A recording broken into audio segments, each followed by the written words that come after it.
O Senhor esteja convosco.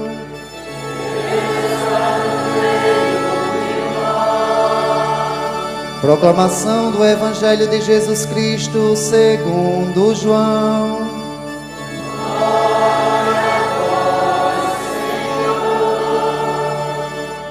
Agora o diácono incensa o livro que contém a palavra de Jesus, que será proclamada o Santo Evangelho, palavra santa. Naquele tempo, disse Jesus aos judeus que nele tinham acreditado: se permanecerdes na minha palavra, sereis verdadeiramente meus discípulos, e conhecereis a verdade, e a verdade vos libertará. Responderam eles: somos descendentes de Abraão e nunca fomos escravos de ninguém. Como podeis dizer, vós nos tornareis livres? Jesus respondeu: em verdade vos digo, todo aquele que comete pecado é escravo do pecado. O escravo não permanece para sempre numa família, mas o filho permanece nela para sempre. Se, pois, o filho vos libertar, sereis verdadeiramente livres. Bem sei que sois descendentes de Abraão. No entanto, procurais matar-me, porque a minha palavra não é acolhida por vós. Eu falo o que vi junto do Pai, e vós fazeis o que ouvistes do vosso pai. Eles responderam então: o nosso pai é Abraão. Mas agora procurais matar-me, a mim, que vos falei a verdade que ouvi de Deus. Isto Abraão não fez. Vós fazeis as obras do vosso pai. Disseram-lhe então: nós não nascemos do adultério, temos um só pai, Deus. Respondeu-lhe Jesus: se Deus fosse vosso pai, vós certamente me amaríeis, porque Deus é que eu saí e vim. Não vim por mim mesmo, mas foi Ele quem me enviou. Palavra da salvação.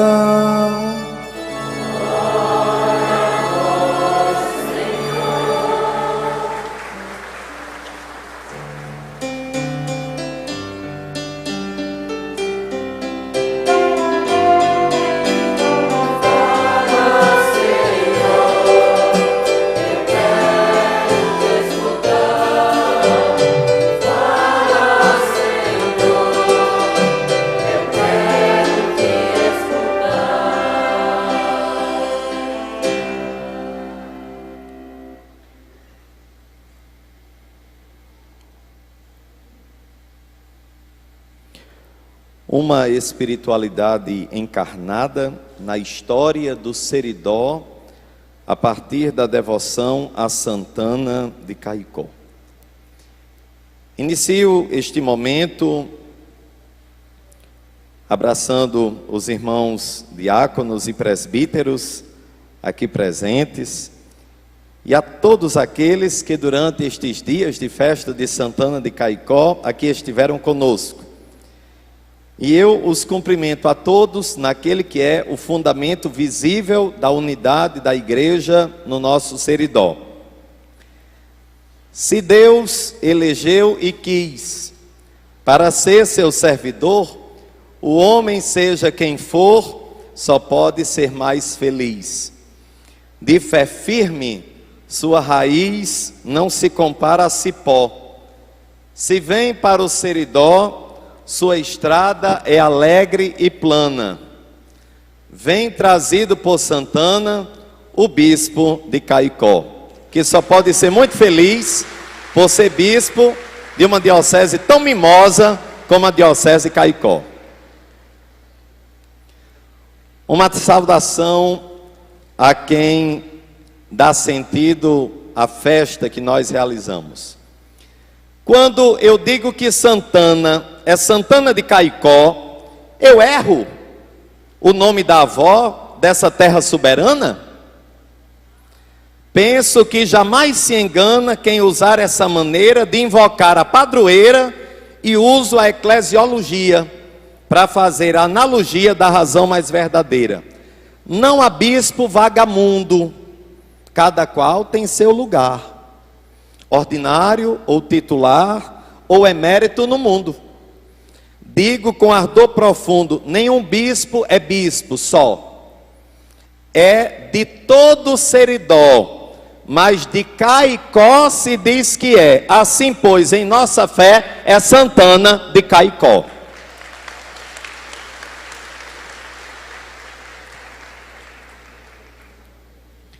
Uma saudação a pessoas que aparecem somente pelo som.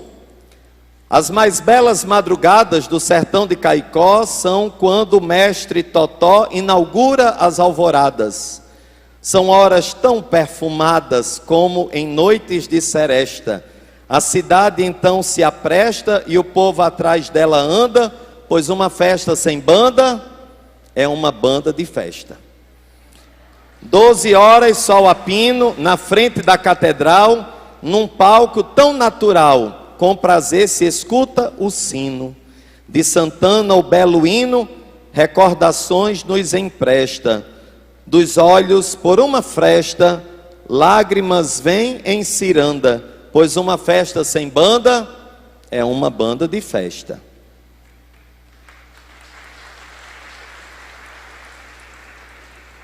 Banda é sala de visita da cidade, é como a entrada. Como é privilegiada a terra que a música excita.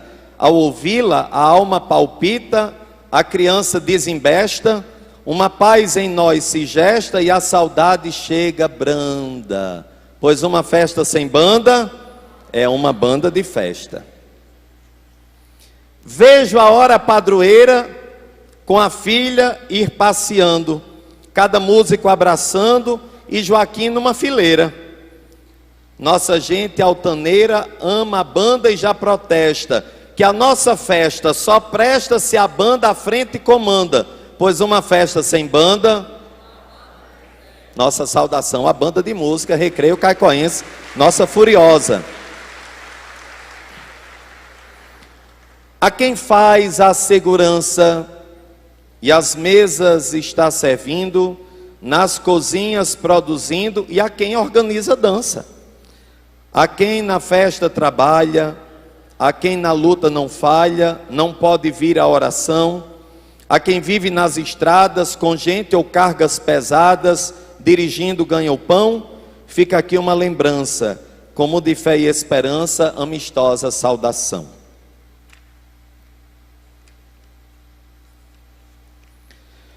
Já dizia Dom José de Medeiros Delgado que as melhores conversas começam algumas vezes no mais inocente bate-papo. Quando ele aqui chegou como nosso primeiro bispo diocesano, em 26 de julho de 1941, a atual imagem de Santana de Caicó estava naquele altar que hoje é chamado de altar de São Vicente de Paulo. Naquela época era chamado de altar de Santana Velha.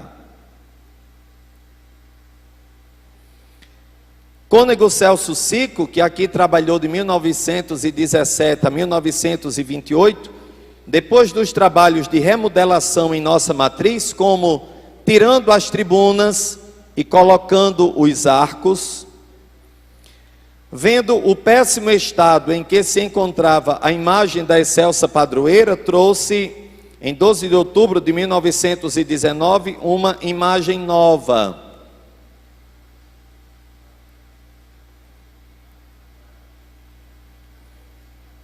Essa aqui.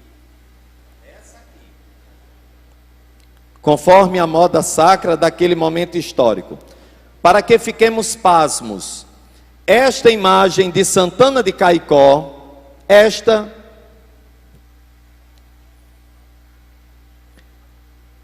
chamada de Santana Velha, por estar suja e acabada naquela época, esteve à beira de ser queimada, salva por 3 homens das velhas irmandades da matriz de Santana de Caicó, leigos. Os leigos salvarão a igreja. A Irmandade das Almas do Seridó, fundada em 1791, a Irmandade do Santíssimo Sacramento, fundada em 1756, e a Irmandade de Santana de Caicó, fundada em 1754, conforme as anotações do Monsenhor Eymar Lereste Monteiro em seu livro. Chegando ao Seridó, Dom José Delgado amou tanto a nossa terra, mas tanto, que nunca mais quis se afastar daqui, inclusive pedindo que aqui seu corpo permanecesse à espera da hora da ressurreição. Foi ele que devolveu a nossa atual e eterna imagem de Santana de Caicó ao altar principal da sua catedral, quando daqui era pároco o padre Valfredo Dantas Gugel, filho de Caicó. As pessoas que vêm de outras localidades encontram em nossa terra um profundo amor a Santana de Caicó. A primeira música que tenho lembrança de ter aprendido a cantar foi o seu hino, que minha santa avó Neuza me ensinou em alguma tarde de chuva, num ano qualquer da década de 80. Não preciso traduzir o que Santana de Caicó significa para nós caicoenses e para todo o Seridó. Não é por acaso que na ladainha de Santana de Caicó, que aqui é entoada, ela é chamada de História de Caicó. Confirmada a herança hebraica que corre em nossas veias, assim entendemos tanta devoção pela bendita mulher que é nossa excelsa padroeira, assim como os judeus veneravam com tanto amor Abraão, Moisés e Elias. Abraão, nosso pai na fé. Moisés, o homem que viu a Deus e dele recebeu a lei. Elias, nosso profeta, que acusa a infidelidade do povo e o pecado da idolatria, que fez chover e cair fogo do céu, que foi arrebatado numa carruagem de fogo, e a quem é dado em cada ceia pascal judaica uma taça de vinho, recordando aquele que há de vir antes da vinda do Messias. Ana, mãe da Virgem Maria, nossa mãe. Ana, que viu o menino que é Deus brotar de suas veias, Cristo, nossa lei. Ana, mulher que exerce a profecia velada, trazendo o livro da lei em sua mão, aponta-nos o único caminho. Entretanto, por mais excelsos que sejam o justo Abraão, o santo Moisés e o intrépido Elias, quem os colocar acima de Deus comete idolatria e deve ser condenado.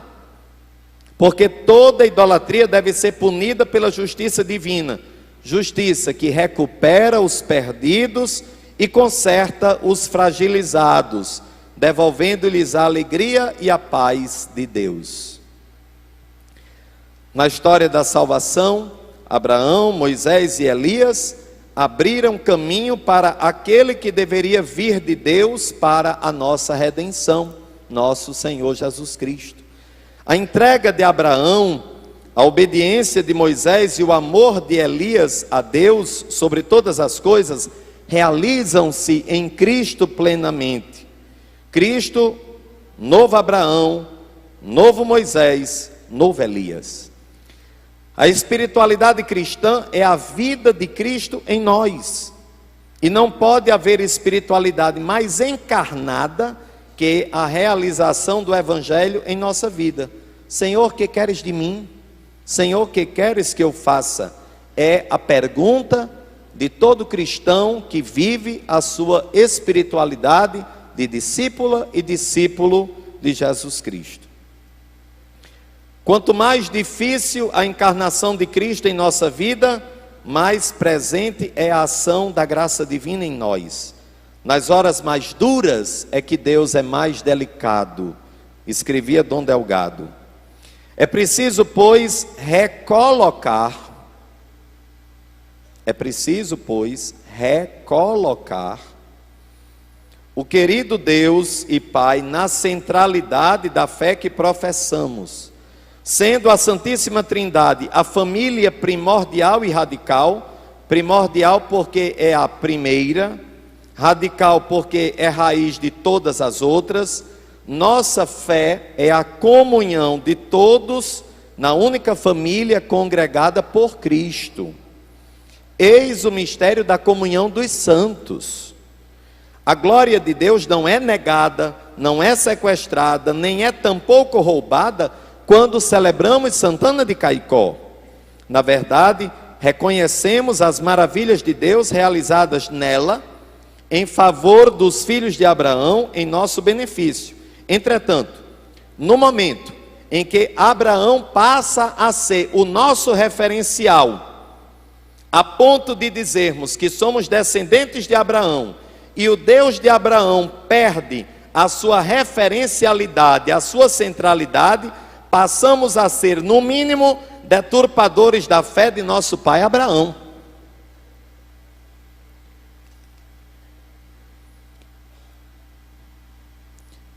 Disse-lhes Jesus: agora procurais matar-me, a mim, que vos falei a verdade que ouvi de Deus.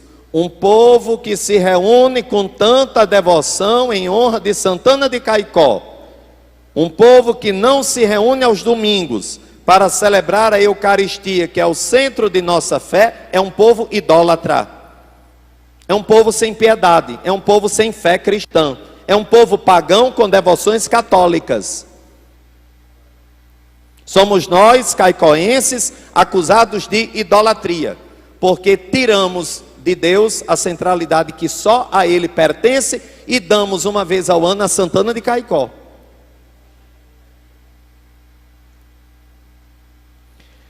No dia 13 de junho de 1654, em São Luís do Maranhão, quando proferia o sermão de Santo Antônio aos Peixes, Padre Antônio Vieira recordava aos pregadores que nas festas dos santos é melhor pregar como eles que pregar sobre eles.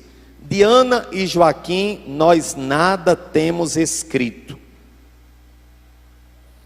Sobre eles vamos encontrar referências no proto-evangelho de Tiago, uma história da natividade de Maria e da infância do Salvador, um escrito apócrifo, escrito em grego, provavelmente no final do século II depois de Cristo. São João Damasceno deixou-nos um sermão, escrito no século VIII de nossa era, em que proclama quão ditosos e felizes são os pais da bem-aventurada Virgem Maria. Portanto, o que será que Santana de Caicó prega para nós? Como todo ser humano, esta mulher, que invocamos como nossa padroeira, é filha do seu tempo. E bem sabemos em que lugar as mulheres eram contadas em sua era histórica. Foi a espiritualidade cristã que deu início às transformações culturais que hoje nos permitem identificar a valorização da mulher ao longo da cultura humana.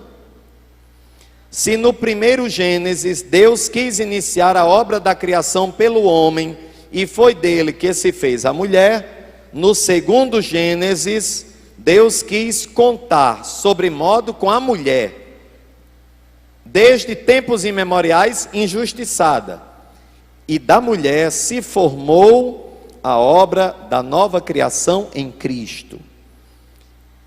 Cristo é o primeiro a questionar a prática corrente dos homens que por qualquer razão despediam a mulher e mandavam-na embora. Aqueles que se dizem filhos de Abraão e que por essa razão de filhos de Abraão pensam que podem fazer com a mulher o que bem entendem, conforme seus caprichos machistas, encontram em Cristo alguém que lhes recorda o que fez o Criador desde o início. Não foi assim desde o princípio. Ana, mulher consagrada à lei, como cantamos em sua ladainha, também mulher sempre forte, foi desde o início da fé católica no Seridó, a partir de fins do século XVII, apresentada em suas imagens como alguém que altera a ordem vigente. Mesmo que fosse uma mulher de posses no seu tempo, como o proto-evangelho de Tiago nos faz pensar, era muito natural que a ela não fosse dado o direito de aprender a ler, o que nem era visto naquele momento, como um direito humano. No sertão da capitania do Rio Grande, quando foi introduzida a devoção a Ana, a imagem primitiva que conhecemos, ao lado da capela do Santíssimo Sacramento, já é uma imagem de resistência, como de resistência é o canto que a Virgem Maria entoa em casa de Isabel, sua prima. No Magnificat, a Virgem Maria é a mulher que não se subordina à ordem vigente, pois o seu Deus, o Deus de Abraão e nosso Deus, é o Deus que dispersa os orgulhosos, derruba os poderosos de seus tronos, faz justiça aos humilhados, sacia de bens os famintos e pune as riquezas mal adquiridas, amealhadas a custo de trabalho escravo e negação de justos direitos. Quantas empregadas domésticas e quantos garçons terão suas horas extras preservadas nessa festa de Santana de Caicó? A mulher que é mão que para Deus aponta pode, com muita razão, ser chamada de plena de esperança, pois é de esperança que sua espiritualidade se nutre. Por mais que seja negado a toda mulher o direito à fala, poucos saberiam que das veias de Ana nascerá o sangue da palavra eterna, Cristo.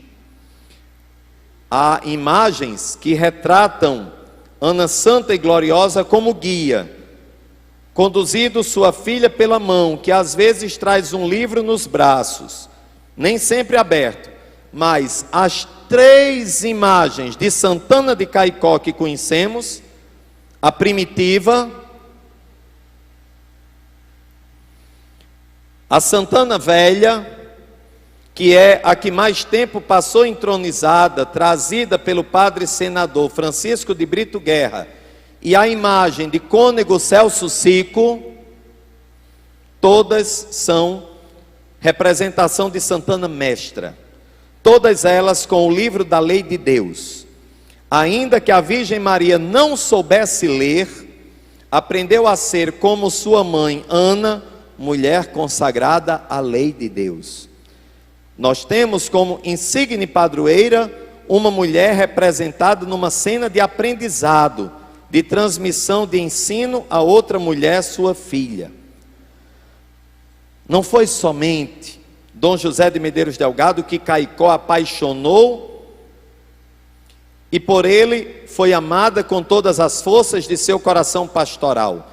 Também o padre senador Brito Guerra se entregou a essa terra. Nascido em 18 de abril de 1777, na fazenda Jatobá, que pertencia à capela de Senhora Santana de Campo Grande, então freguesia de São João Batista do Açu, esse grande vulto, padre Brito Guerra, a quem Caicó se sente imorredouramente devedora, conseguiu instalar em nossa terra a primeira escola de latim. Não era ainda o deputado provincial, o deputado geral, nem o senador do império. Era ainda apenas o 19º vigário da freguesia de Santana do Seridó, criada em 15 de abril de 1748.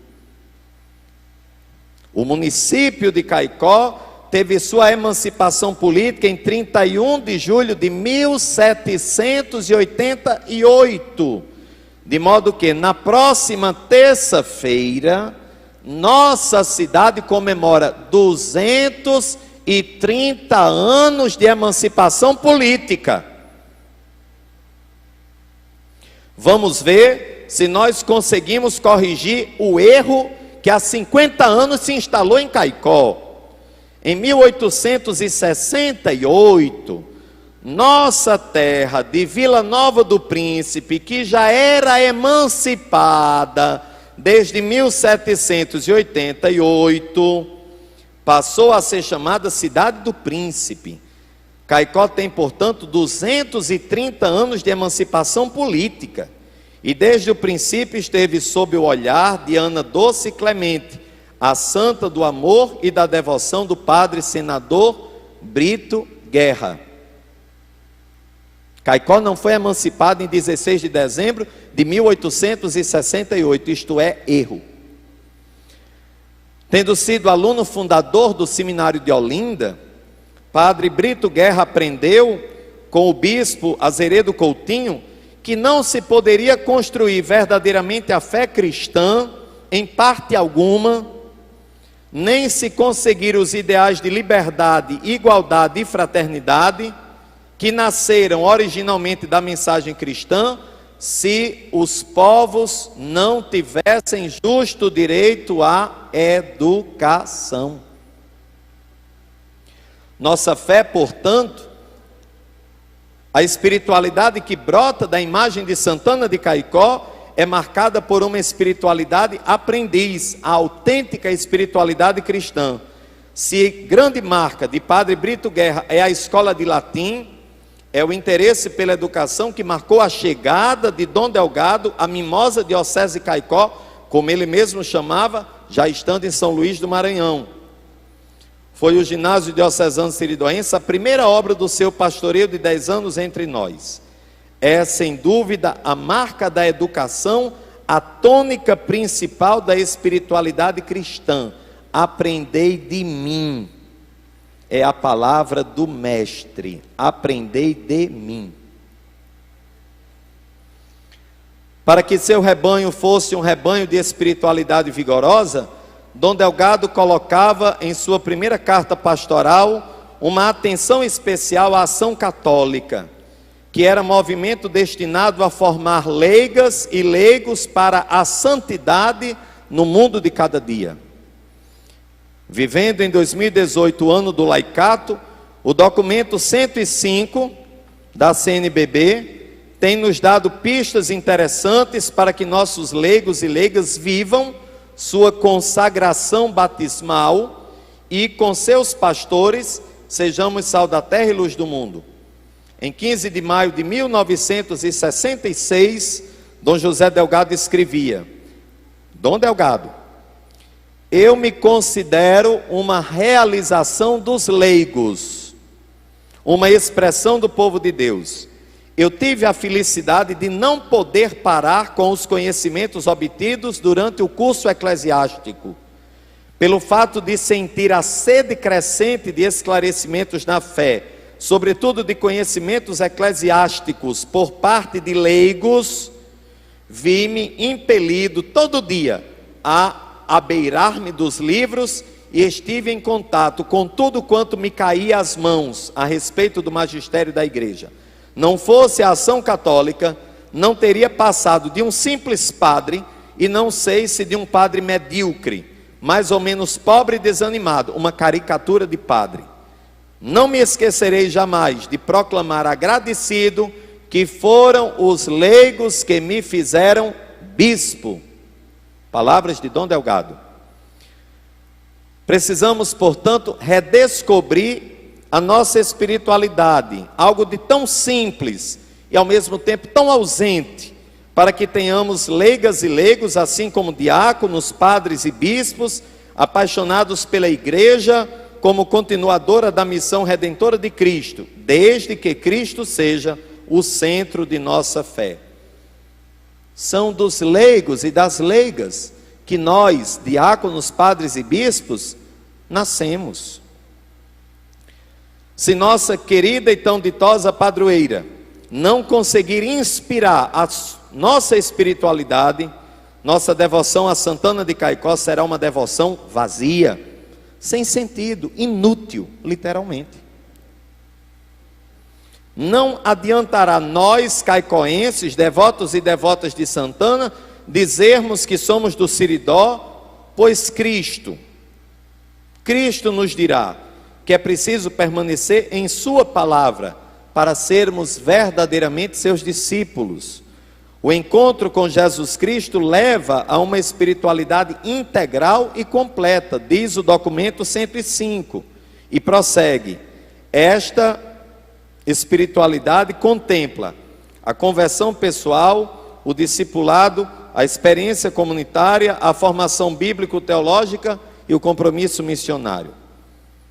Por onde nós começamos? Pontapé inicial é o encontro com Cristo, a busca do rosto do Senhor, a evangelização de si mesmo. Se queremos encontrar Cristo, temos certeza de alcançá-lo onde 2 ou mais estiverem reunidos em seu nome. Portanto, é a igreja dos santos apóstolos e seus sucessores, é a igreja do Papa e dos bispos, que tem o dever e a missão de ser o lugar onde nós encontramos o Cristo. Não adianta dizermos que somos devotos de Santana de Caicó, que celebramos seus louvores, se não realizamos as obras da santa mais querida do sertão. Se sois filhos de Abraão, praticai as obras de Abraão. Se somos devotos de Santana de Caicó, não será afastados da igreja, praticando obras de pecado e fazendo ouvidos moucos para Cristo, que seremos salvos. Minhas irmãs e meus irmãos caicoenses, filhos do Seridó, homens e mulheres que aqui estão, nesta terra que Deus escolheu para morar, ou espiritualmente unidos a nós pela TV Curtição e as rádios que nos transmitem, escutem a minha palavra para terminar.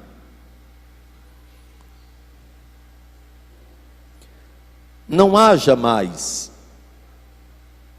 não exista mais na vida de nenhum de nós um domingo sem missa.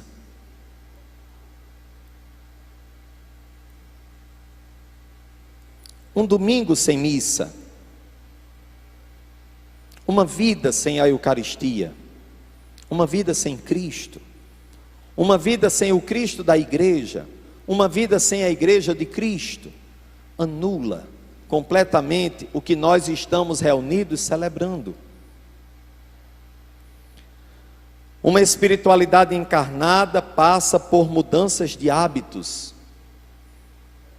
Nenhuma manhã sem oração fervorosa, nenhum trabalho sem boa intenção, nenhuma alegria sem um obrigado a Deus, nenhuma palavra sem se lembrar do Onipotente, nenhum sofrimento sem serena resignação, nenhuma ofensa sem perdão, nenhum pecado sem arrependimento, nenhuma ação do próximo sem ser interpretada benignamente, nenhuma boa ação sem humildade, nenhum pobre sem auxílio, nenhum coração sofredor sem uma palavra de conforto, nenhuma noite sem o exame de consciência.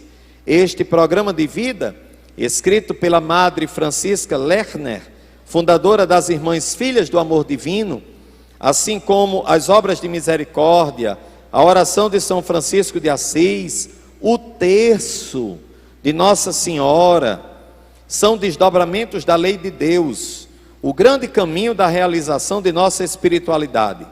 Se quisermos entender o que é espiritualidade em nossa vida, na história do Seridó, a partir da devoção a Santana de Caicó, somente realizando as obras de Deus é que poderemos perceber a ação do Espírito Santo em nós. Assim, conduzidos por amor, pelo Espírito de Deus que nos foi dado desde o nosso batismo e que permanece tão presente, muito embora às vezes escondido em nós, nós seremos porta-vozes de Cristo, presença de Deus, e através de nós, Cristo chegará a todas as partes da vida, sobretudo aquelas partes que parecem hoje tão vazias de sentido, como, por exemplo, a política. Se vocês, leigas e leigos, se vocês rezarem mais, comungarem mais, estudarem mais, confessarem-se mais, nós, diáconos, padres e bispos, seremos mais felizes, mais piedosos, mais verdadeiros, mais santos, mais simples e mais servidores. E teremos a alegria de ver despontar uma nova igreja, que nasceu da força redentora de Cristo, que na religiosidade de Israel poderia, com os nossos parâmetros de hoje, ser considerado leigo, pelo fato de não pertencer às estruturas hierárquicas do Templo de Jerusalém, nem ser de família sacerdotal. Muito obrigado.